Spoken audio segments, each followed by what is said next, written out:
জাতীয় নাগরিক পার্টির ২১৭ সদস্য বিশিষ্ট আহ্বায়ক কমিটি অনুমোদিত হয়েছে। শনিবার মধ্যরাতে দলটির সদস্য সচিব আক্তার হোসেন স্বাক্ষরিত এক বিজ্ঞপ্তিতে এ তথ্য জানানো হয়।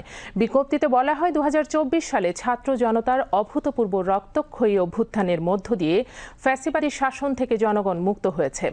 তবে শহীদ মিনারে ঘোষিত অভ্যুত্থানের এক দফা তথা ফ্যাসিবাদী ব্যবস্থার বিলোপ ও নতুন রাজনৈতিক বন্দোবস্ত এখনও বাস্তবায়ন হয়নি। একটি রাজনৈতিক জনগোষ্ঠী হিসেবে এই জনপদের মানুষ ইতিহাসের নানান সময়ে নিজেদের হাজির করেছে।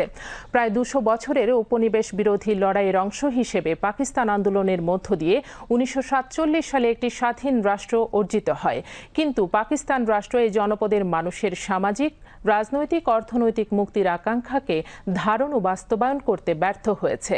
এতে আরও বলা হয়, মুক্তির আকাঙ্ক্ষা থেকে এই জনপদের মানুষ ১৯৭১ সালে রক্তক্ষয়ী মুক্তিযুদ্ধের মাধ্যমে পাকিস্তানি শাসক গোষ্ঠী থেকে স্বাধীনতা অর্জন করে।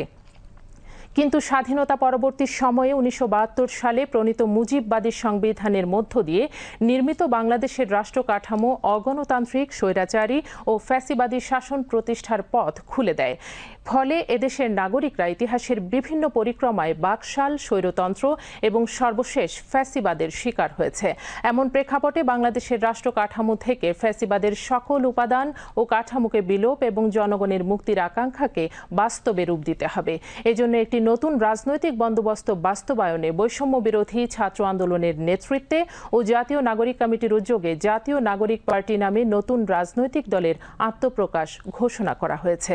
কমিটি প্রসঙ্গে বিজ্ঞপ্তিতে বলা হয়, এই আহ্বায়ক কমিটি আংশিক আগামী ১ বছরের মধ্যে এই রাজনৈতিক দলের গঠনতন্ত্র ও ইশতেহার প্রণয়ন, কর্মসূচি বাস্তবায়ন ও সাংগঠনিক বিস্তার কার্যক্রম পরিচালনা করবে।